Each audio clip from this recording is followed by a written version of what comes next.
राधे राधे दोस्तों, स्वागत है आपका यूनिक कहानियों में। आज की कहानी मालती जोशी जी की है, कर्ज। चलो चलते हैं कहानी की ओर।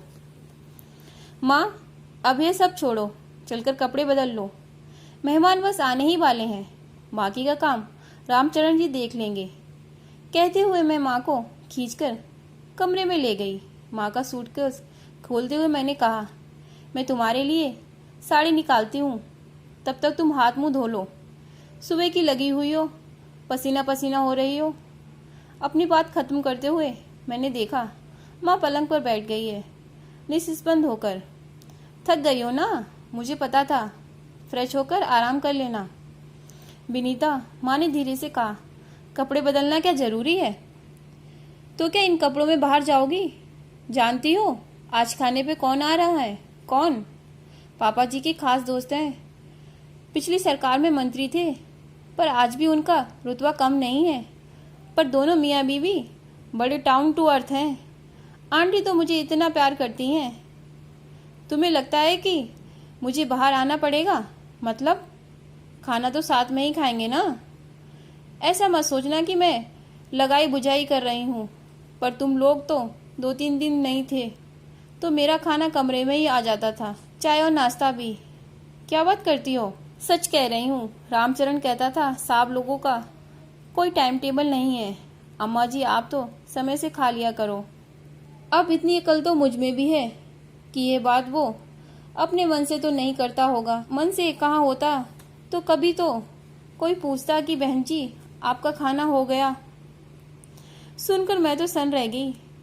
माँ को कमरे में छोड़कर बाहर चली आई। देखा मम्मी जी मुस्तैदी से टेबल लगवा रही थी। बड़ी सी मेज पर 6 प्लेट थी, अंकल आंटी मम्मी पापा और हम दोनों के लिए। दुख से हुआ और गुस्सा भी आया। माँ का अनुमान सही था। मैं अपना गुस्सा पी गई और मैंने मन ही मन एक योजना बना ली। उसके तहत अपनी प्लेट चुपके से ही हटा ली। मेहमान आकर बैठ गए और मैंने खाना परोसना शुरू किया। सब कुछ परोसा जा चुका तो मम्मी जी मिश्री घुले स्वर में बोली, विनीता बेटे जाओ, तुम भी आ जाओ। अरे तुम्हारी प्लेट कहाँ है? मम्मी जी मैं बाद में खा लूँगी। रामचरण जी अकेले सब सामान नहीं पाएंगे, मैं बाद में माँ के साथ खा लूँगी। वे अकेली खाएंगी तो अच्छा नहीं लगेगा। तुम्हारी माँ आई हुई है? आंटी ने पूछा। हाँ आंटी, मैं अपना थीसिस सबमिट करने के लिए भोपाल आई थी। हम दोनों ही संध्याकाल आ गए थे तो मैंने कुछ दिनों के लिए माँ को बुला लिया था। संभालने वाले तो घर पर कोई हो तो अच्छा रहता है। मम्मी जी तो घर बार दोनों ही देखना पड़ता है ना। तो अपनी माँ को बुलाओ ना, साथ में खाएंगे। दरअसल वो अभी अभी गैस के पास से हटी है ना, तो थोड़ा सुस्ताना चाह रही हैं। बात क्या हुई? आज सुबह सुबह हमारे महाराज जी के गांव से खबर आ गई कि उनकी माँ नहीं रही। उन्हें तुरंत जाना पड़ा तो आज का खाना एक तरफ से माँ ने ही बनाया है। अकेले रामचरण जी की बस की बात नहीं थी। महाराज जी की माँ नहीं रही, ये तो बुरा हुआ, अंकल बोले। पर मैं इसे इत्तेफाक मानता हूँ, नहीं तो इतना लजीज खाना कचौड़ियाँ खाने को कैसी मिलती। आज तो मेरी माँ की याद ताज़ा हो गई। इतने मुलायम दही बड़े पहली बार खा रही हूँ, आंटी बोली। गाजर का हलवा भी A1 बना है, अंकल बोले। सुनकर मुझे खुशी हुई कि चलो माँ की मेहनत सार्थक हो गई। पर मेरी इस खुशी पर तुरंत ही पानी फिर गया जब मम्मी जी ने कहा, अच्छा तो बनाएंगी ही, जिंदगी भर खाना ही तो बनाती रही हैं। लगा जैसे किसी ने मेरी छाती में घूंसा जड़ दिया हो। मैं तिलमिला उठी। आंटी ने कहा, शारदा खाना तो सभी औरतें बनाती हैं, पर सबके हाथ में यह स्वाद नहीं होता। मम्मी जी कुछ कहें इससे पहले मैंने कह दिया, आप समझती नहीं आंटी जी। मम्मी जी के कहने का मतलब यह था कि माँ जिंदगी भर टिफिन सेंटर चलाती रही है, एक्सपर्ट तो होगी ही। Tiffin centre? आंटी ने पूछा। हाँ आंटी जी, हम लोग बहुत छोटे थे जब हमारे पापा नहीं रहे। माँ ने टिफिन सेंटर चलाकर हमें पाला है। मेरे दोनों भाइयों ने उनकी मेहनत को सार्थक कर दिया। बड़े भाई डॉक्टर हैं और छोटे भाई फिजिक्स के प्रोफेसर हैं। एक मैं ही फिसड्डी रह गई, सिर्फ MA। फिसड्डी क्यों? PhD तो हो तुम, पापा जी ने कहा। पापा जी अभी तो थीसिस सबमिट की है, डिग्री मिलेगी तब ना पीएचडी कहलाऊंगी। तुम्हारी पीएचडी कोई रोक नहीं सकता। आज से अपने नाम के आगे डॉक्टर लिखना शुरू कर दो, अंकल जी ने कहा और फिर बातों का ट्रैक बदल गया। खाना सानंद संपन्न हुआ। सौंफ इलायची खाते हुए डॉक्टर आंटी बोली, अरे बहू रानी, अपनी माँ से तो मिलवाओ। मैंने दरवाजे पर दस्तक दी। माँ ने दरवाजा खोला और बाहर आई। क्रीम कलर की साड़ी में वह इतनी ग्रेसफुल लग रही थी कि जी खुश हो गया। मैं परिचय करवाती इससे पहले ही आंटी ने उन्हें गले से लगा लिया। बहन जी, किस किस बात की तारीफ करूं? आपकी साड़ी की, आपके खाने की या आपकी बिटिया की? सच बहुत प्यारी लड़की है। बहुत अच्छे संस्कार दिए हैं आपने अपनी बेटी को।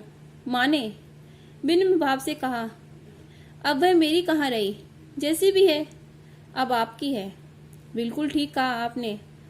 अब तो ये हमारी प्यारी बहू रानी है, कहकर आंटी ने मुझे गले से लगा लिया। फिर बोली, माँ को लेकर एक दिन घर आओ ना। आंटी जी, ये मेरे हिस्से आती कहाँ है? 4 दिन के लिए किडनैप करके लाई हूँ। इनके प्राण तो पोतों पोतियों में बसते हैं। दोनों भाभियाँ जॉब करती हैं, बच्चे इन्हें सौंप जाती हैं। दिन भर आंगनबाड़ी चलती रहती है। भाग्यवान है बेटा वे बच्चे जिनके सिर पर दादी का हाथ है। अच्छा, मैं चलूँ अब। आपसे मिलकर बहुत अच्छा लगा। फिर एक बार गले मिलकर वे चल दी। मैं भी उनके पीछे चल दी। हमारे चलते ही डाइनिंग रूम के पर्दे के पीछे सरसराहट हुई। समझ गई कि मम्मी जी पर्दे के पीछे खड़ी सब देख सुन रही थी। साथ ही आ जाती, सब दिन से परिचय करवा देती तो कोई छोटी थोड़ी हो जाती। पर अभी जाते हर जगह आड़े आ जाता है। मेहमानों को विदा करने के लिए हम लोग बाहर तक गए। श्रीमान जी हॉल के दरवाजे पे ही रुक गए तो मैंने वहीं अंकल आंटी के पैर छू लिए। अंकल के जाते ही मैं भीतर जा रही थी क्योंकि माँ खाने के लिए रुकी थी। मैं मुड़ी ही थी कि इन्होंने कहा, सुनो। मैंने देखा उनकी आंखें अंगारे सी जल रही थी। ये टिफिन सेंटर की बात जरूरी थी? बात तो मम्मी जी ने ही उठाई थी। मम्मी जी के कहने का आशय सिर्फ इतना था कि तुम लोगों के यहाँ खाना बनाने के लिए कोई नहीं था। मैंने सोचा ऐसा आधा अधूरा सच बताने से क्या फायदा? अंकल आंटी तो अपने ही हैं, उन्हें पूरा सच बताना चाहिए। आपको शर्म आ रही है? नहीं, गर्व से मेरा सीना फूल रहा है। उनके स्वर में व्यंग था। मैं कुछ तीखी बात कहने जा रही थी कि हॉल के पर्दे के पीछे मुझे 2 पैर नजर आए। मम्मी जी शायद मेहमानों को विदा कर लौट आई हैं। पापा जी रोज की तरह खाने के बाद बगीचे में चहलकदमी कर रहे होंगे। मम्मी जी दरवाजे पर रुक गई थी, जिसका मतलब साफ जाहिर था कि वे हमारी बातें सुनना चाहती थी। उन्होंने सुनाने की गरज से मैंने उनके बेटे से कहा, एक बात कहूँ, हम आपके दरवाजे नहीं आए थे। इतने बड़े घर की ओर झांकने की हमारी औकात नहीं थी। प्रस्ताव आपकी ओर से आया था। पापा जी हमारे कॉलेज में गेस्ट बनकर आए थे। उन्हें मेरा गाना अच्छा लगा, मेरा भाषण पसंद आया। उन्होंने प्रिंसिपल मैडम से मेरी पूरी जानकारी ली और हमारे यहाँ यह प्रस्ताव भेज दिया। हमारे यहाँ से तो मना करने का सवाल ही ना था, पर आप मना कर सकते थे। मम्मी जी की हामी की बात मैं समझ सकती हूँ। कई बार औरतों को लगता है कि छोटे घर की बहू अच्छी होती हैं, दबकर रहती हैं, पर आप मना कर सकते थे। हालांकि उन दिनों घर की हालत बदल गई थी। दोनों भाई नौकरी में लग गए थे। माँ ने अपना काम बंद कर दिया था, पर इस सत्य को तो झुटलाया नहीं जा सकता कि माँ कभी टिफिन सेंटर चलाती थी। हमने सत्य छुपाने की कोशिश भी नहीं की।